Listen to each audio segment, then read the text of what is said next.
Hello बच्चों, welcome to my YouTube channel. तो आज इंपॉर्टेंट क्वेश्चन की सीरीज में हम लोग देखेंगे क्लास 10 के मैथ का चैप्टर नंबर 5 अनुपात एवं समानुपात। तो इसमें हम लोग इंपॉर्टेंट क्वेश्चन को देखेंगे। तो यहाँ पर देखेंगे पहले हम लोग अनुपात।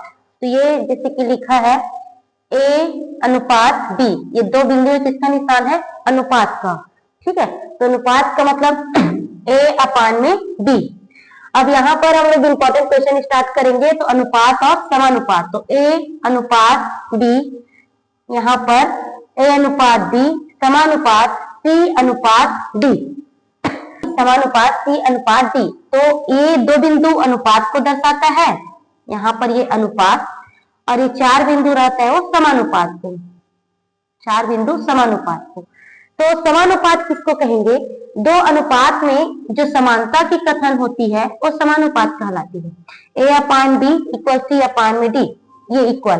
तो यहाँ पर A upon B is equal to C upon में डी। दो अनुपात में जो समानता की कथन होगी उसको बोलते हैं हम लोग समानुपात।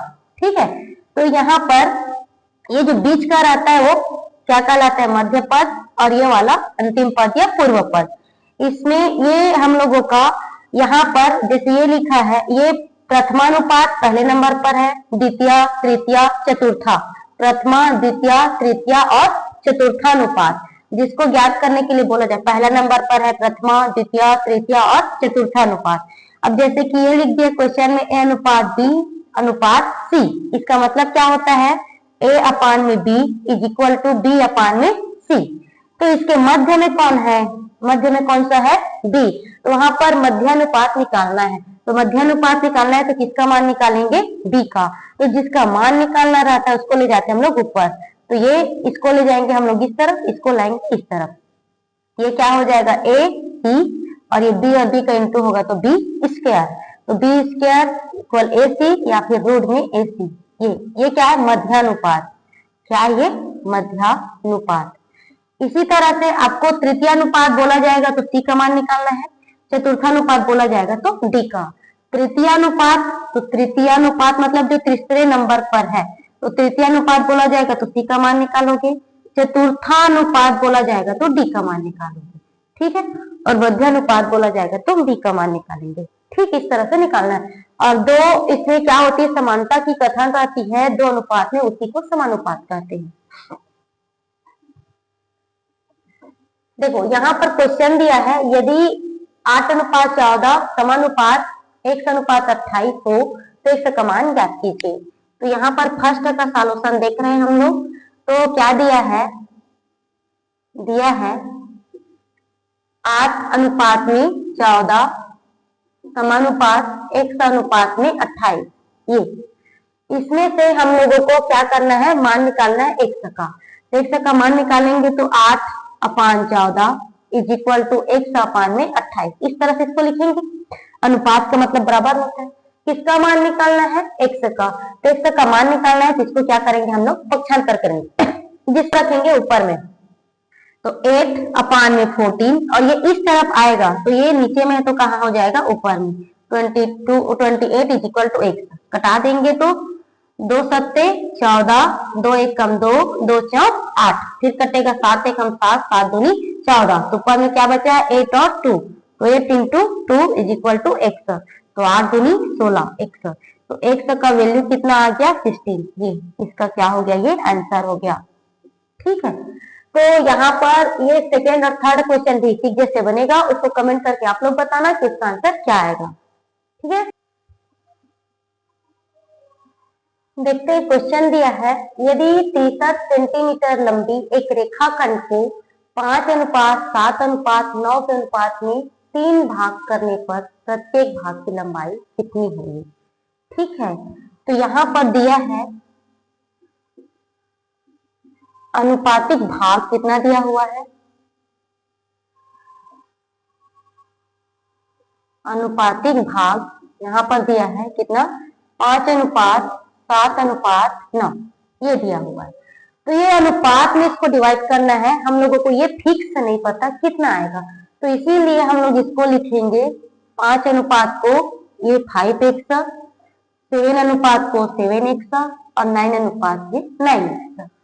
तो ये तीनों अनुपात मिलाकर क्या दिया है, रेखाखंड की लंबाई 63 सेंटीमीटर। रेखाखंड की लंबाई कितना दिया हुआ है, 63 सेंटीमीटर।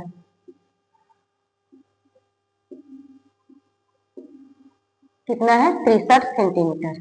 तो ये कुल इसी के अनुपात में डिवाइड है, तो सबको जोड़ देंगे तो 5x plus 7x plus 9x is equal to आ गया हम लोगों का 63। अब प्लस करेंगे तो कितना हो जाएगा, 9 और 7 16 और 16 और 5 21, ये 21x इज इक्वल टू 63। मान किसका निकालना है, x का, तो 63 अपान में 21। कैंसिल करेंगे तो 3 से कर सकते हैं, 3 सकते 21, 3 दूनी 6, 3 एकम 3, 7 एकम 7, 7 या 21। तो x का वैल्यू कितना आ गया, 3 x का। ठीक है, अब ये कह रहा है कि 3 भाग करने पर प्रत्येक भाग की लंबाई, तो यहाँ पर प्रत्येक भाग की लंबाई, तो प्रत्येक भाग की लंबाई क्या है उसको देखते हैं। ठीक है, तो प्रत्येक भाग की लंबाई, तो पहला भाग क्या है, 5x है, तो यहाँ पर 5x है तो 5 और x का वैल्यू कितना आया है, 3, तो x का वैल्यू 3 आया है, तो यह हो जाएगा 5 या 15। उसके बाद क्या है 7x, तो 7x का तो 7 इंटू 3, तो 7 या 21। उसके बाद क्या है 9x, तो 9 इंटू 3, 9 या 27। तो यहाँ पर हम लोगों का आंसर क्या आ गया, 15, 21 और 7 27। आप लोग चेक करके देख सकते हो, इसको जोड़ने से 63 आना चाहिए। तो कितना हो गया, 5 और 1 6, और 6 6 12 और 1 13, हासिल 1, 3 2 5 और 1 6। तो ये आ रहा है ना आपका 63 आ रहा है, मतलब आपका आंसर क्या है, सही है। तो इस तरह से प्रत्येक भाग की लंबाई इसमें निकाल सकते हैं। ठीक है, क्वेश्चन दिया, यदि 84 सेंटीमीटर लंबे एक रेखाखंड को 3:5:6 के अनुपात में 3 भाग करने पर प्रत्येक भाग की लंबाई कितनी होगी, 3:5:6, तो उसका अनुपात कितना होगा। और ये मतलब अभी बताई हूँ क्वेश्चन, जैसे ये दोनों क्वेश्चन सेम है, सेम सॉल्यूशन करना है, अंक चेंज है, बाकी सब वही है। तो आप लोग सॉल्यूशन करके बताना कि इन दोनों का आंसर क्या रहेगा। ठीक है, यहाँ पर क्वेश्चन दिया हुआ है, यदि a अनुपात b is equal to c अनुपात d हो, तो सिद्ध कीजिए कि a square plus c square upon में b square plus d square is equal to ac upon में bd। तो इसको हम लोगों को सिद्ध करना है। तो दिया क्या है हमारे पास, दिया है a अपान b, यहाँ पर दिया हुआ है हम लोगों का a अनुपात b is equal to c अनुपात d करके। इसका मतलब क्या हुआ, a अपान में b is equal to c upon में d करके। तो इसके इक्वल में हम लोग मान लेते हैं, माना कि a अपान में b is equal to c upon में d is equal to k, इसको मान लीजिए। ठीक है, तो मान लिए, तो यहाँ पर हम लोग c, ये है हम लोगों का, दोनों के इक्वल में k माने, तो a अपान में b इज इक्वल टू क्या हो जाएगा, k। तो a इक्वल में क्या आ जाएगा, ये b k। ठीक है, उसी तरह से यहाँ पर c अपान में d is equal to k, तो ये क्या हो जाएगा, c इक्वल में d k, ये हो गया। मतलब a upon b is equal to k, तो b को पक्षांतर करेंगे तो a is equal to b k, और c अपान में d is equal to k, तो c is equal to d k, इतना हो गया। अब इसमें हम लोगों को इसको प्रूफ करना है, तो हम लोग लेंगे LHS और RHS दोनों को एक साथ ले रहे हैं, बराबर करना है, हम लोगों को प्रूफ करना है। तो क्या है हम लोगों का, a square plus c square upon में b square plus d square, इस तरफ क्या a c अपान में b d। ठीक है, देखो अब ये यहाँ पर ये दिया हुआ है a का, तो ये हो जाएगा हम लोगों का a इज इक्वल टू हम लोग क्या रख सकते हैं, b k, a is equal to क्या रख सकते हैं, b k। तो यहाँ पर ये हो जाएगा b k स्क्वायर और ये हो जाएगा c स्क्वायर। b के जगह पर हम लोग क्या रख, यहाँ पर अब c है, c के जगह पर भी a के जगह पर मान को रखेंगे और c के जगह पर मान को रखेंगे। तो यहाँ c के जगह पर, a के जगह पर b k है और c के जगह पर d k है। ठीक है, अपान में b स्क्वायर और ये d स्क्वायर, इस तरफ a का क्या हो जाएगा, b k, और c का क्या हो जाएगा, d k, अपान में हो जाएगा b और d करके। ठीक, अब इन दोनों में यहाँ पर स्क्वायर है, तो स्क्वायर है तो क्या लिखेंगे इसको, b स्क्वायर k स्क्वायर, ये d स्क्वायर और k स्क्वायर अपान में b square plus d square. इस तरफ क्या हो जाएगा, दो ठो k है तो k स्क्वायर और ये b और d अपान में b d। दोनों में कॉमन क्या निकला? तो दोनों में कॉमन निकला है के स्क्वायर। बचा क्या? यहाँ के स्क्वायर को बाहर निकालेंगे, क्या बचेगा? बी स्क्वायर और ये डी स्क्वायर अपान में B square plus D square. इसमें भी के स्क्वायर बी डी अपान में बी डी, ये सेम सेम कैंसिल, ये भी कैंसिल। तो क्या आ गया हम लोगों का? के स्क्वायर और के स्क्वायर। तो के स्क्वायर आया, मतलब एल एच एस और आर एच एस क्या हो गए? बराबर हो गए। ये हमारा हो गया प्रूफ। आया समझ में? तो इस तरह से इसमें क्या करना है? ए और सी के वैल्यू को निकालना है और उसमें रखना है, दोनों तरफ को इक्वल करके प्रूफ करना है। ठीक, देखते हैं यहाँ पर दिया क्वेश्चन, यदि ए अनुपात बी इज इक्वल टू सी अनुपात डी हो तो सिद्ध कीजिए कि ए प्लस सी अपान में B plus D is equal to A upon में बी। सेम अभी बताई वैसी ही क्वेश्चन है, सेम उसी तरह से ए और सी का मान निकालना है और फिर से वैसे ही रखना है।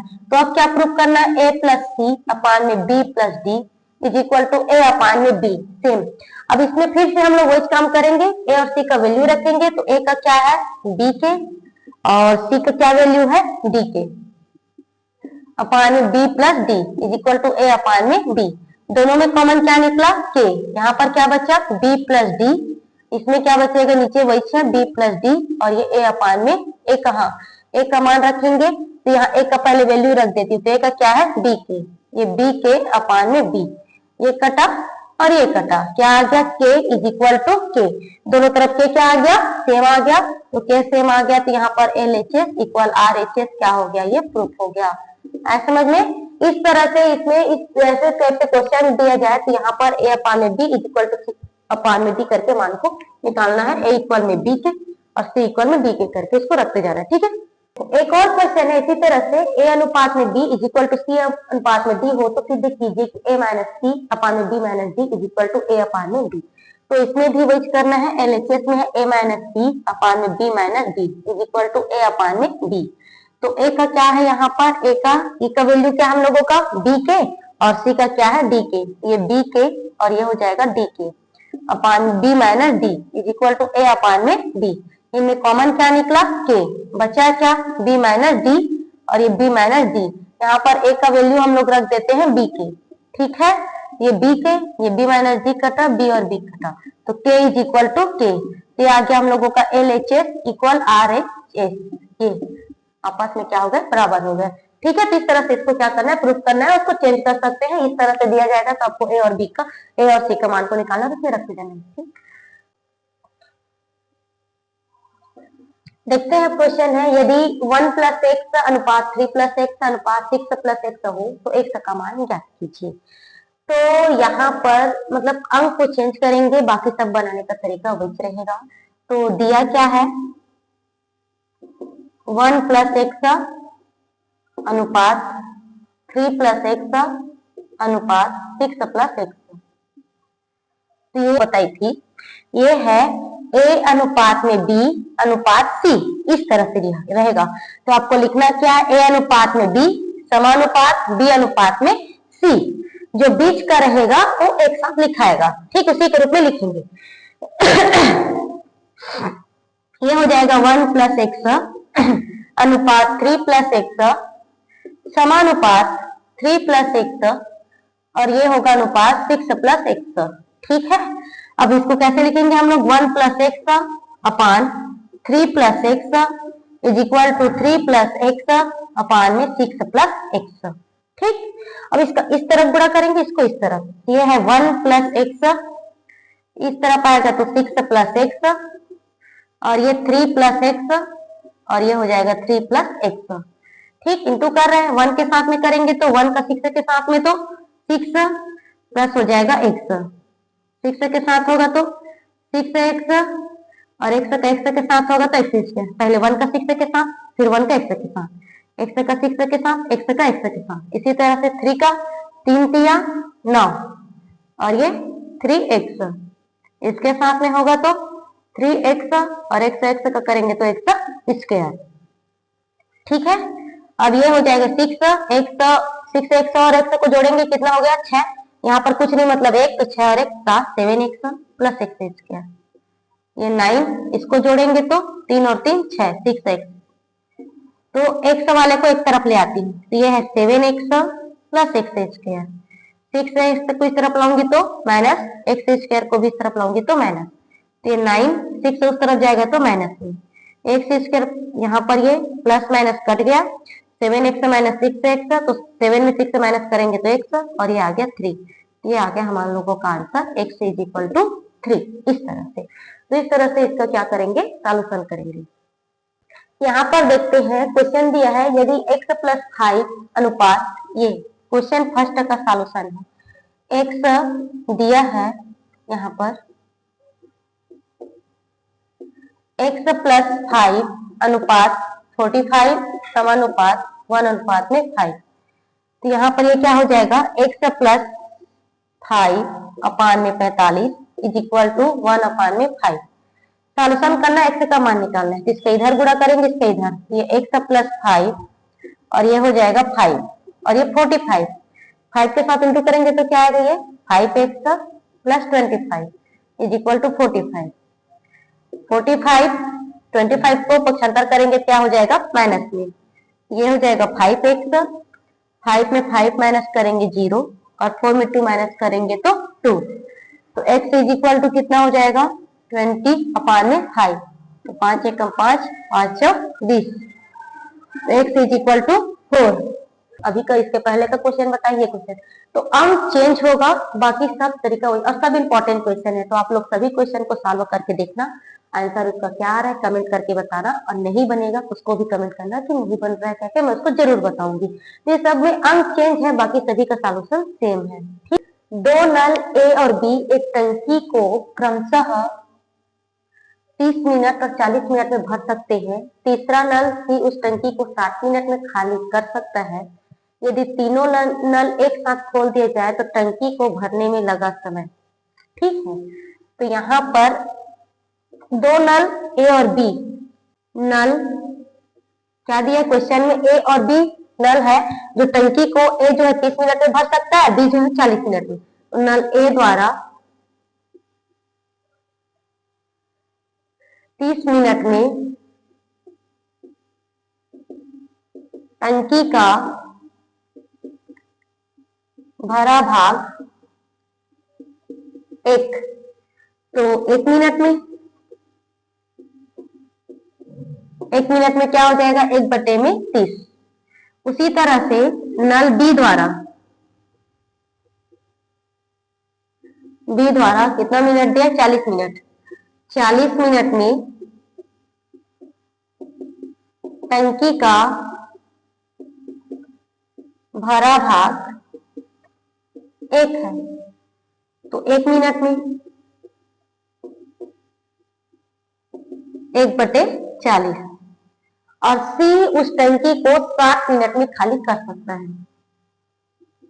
नल सी द्वारा 60 मिनट में टंकी का खाली भाग पूरा खाली कर देगा 1, तो 1 मिनट में 1/60। इस तरह से पहले एक एक का निकालेंगे। अब इसमें कह रहा है यदि तीनों नल एक साथ खोल दिए जाए तो टंकी को भरने में कितना समय लगेगा। तो ए और बी उसको भरने का काम करेगा और सी जो है उसको खाली करने का। तो यदि तीनों नल को एक साथ खोल दिया जाए, प्रश्नानुसार यदि तीनों नल को एक साथ खोल दें,